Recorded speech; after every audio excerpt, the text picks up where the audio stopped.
What is up, Breaking Bad fans? Kino here, and we are back with another Breaking Bad log. Today we're looking at the 12th episode of Season 4, End Times. Now, the episode opens with cars rushing toward Walt's house. For a moment, we think it might be Gus, but we learn that it's actually the DEA come to take them to Hank's for protection. Remember, last episode Saul called in an anonymous tip that the cartel is after Hank.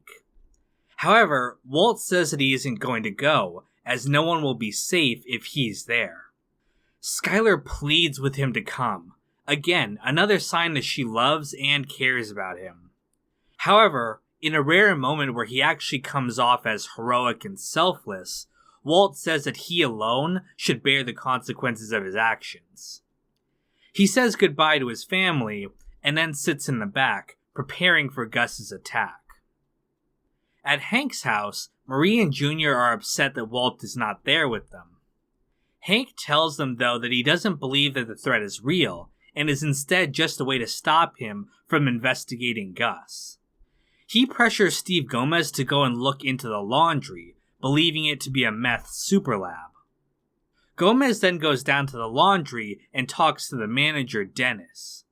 He tells them that he's there searching for heroin connected to the son of a senator. He promises not to disrupt business if they let him search quick, which Dennis agrees to. Gomez then has the place searched with drug-sniffing dogs, but they find nothing.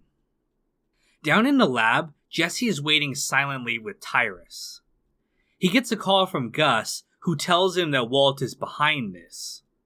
Though Jesse still hates him, he reiterates that he will not cook for Gus if he kills Walt. After the DEA leave, Jesse is dropped off at his car outside the laundry. Jesse checks his phone and has several panicked calls from Saul.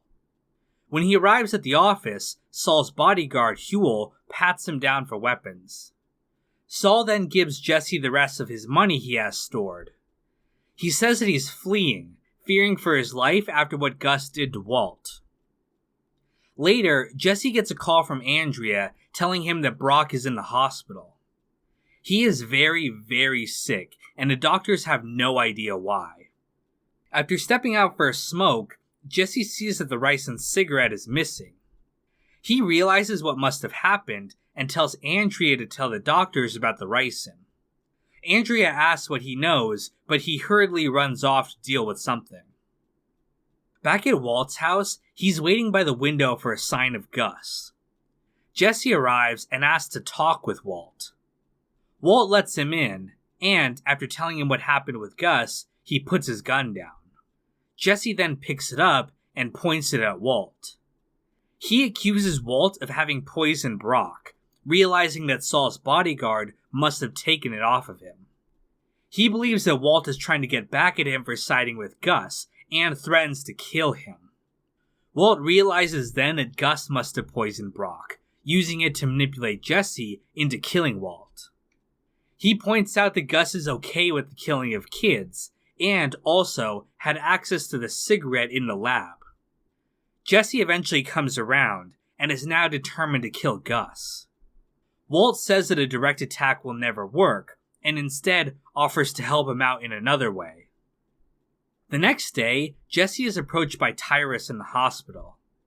He says that he needs to finish the batch, but Jesse refuses to leave. Unable to get him out, Tyrus calls Gus. This is all part of the plan to draw Gus out, and meanwhile, Walt is at home, preparing a pipe bomb using various everyday objects. In the hospital chapel, Gus talks to Jesse. He sympathizes, but needs Jesse to finish the batch in order to keep to their schedule. Jesse again says that he can't leave Brock, and tells Gus that he was poisoned. Gus acknowledges that the current batch is ruined by now, and tells Jesse to take all the time he needs. Gus and his men then head back to their car in the garage. Walt is waiting across the street on the roof, ready to blow it up when Gus gets in. However, Gus suddenly stops for no reason. He senses something is off, and leaves without getting in his car. As the episode ends, Walt is left confused, panicked, and helpless, as his one chance to hit Gus has failed. This is the third episode of the series to be directed by Vince Gilligan, and the first one that he directed that he did not write. The floor of the hospital features a design based on the logo of the show. When Walt is making the bomb, you can see what looks like an opened Etch-a-Sketch. Walt and Jesse previously used Etch-a-Sketches in Season 1 to make thermite, a highly combustible substance that they used to cut through a door lock. Though this probably isn't related, Walt described a scenario in which thermite could be used to take out the Gustav gun in World War II, and in this episode, he's using it to try and take out Gustav O. Bravo, Vince. Finally, many people have speculated on how Gus knew there was a bomb on his car.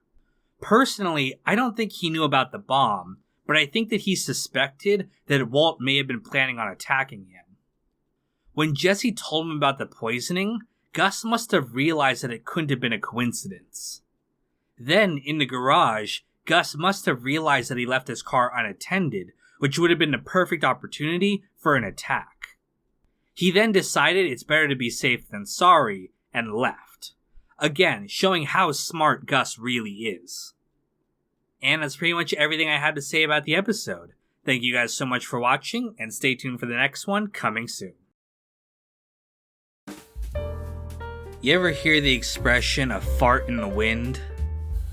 Russell, Sean, Heart of Markness, Logan, Clean, John Reyna, Jesse Sterling, Andrew Stewart, Obs Racing Media, Daz J. Kid, Conan Higgins, Sam Cedarland, Don Lucania, Celery Man, Jenna Marie Johnson, Brad Smith Studios, and Uncle Mike.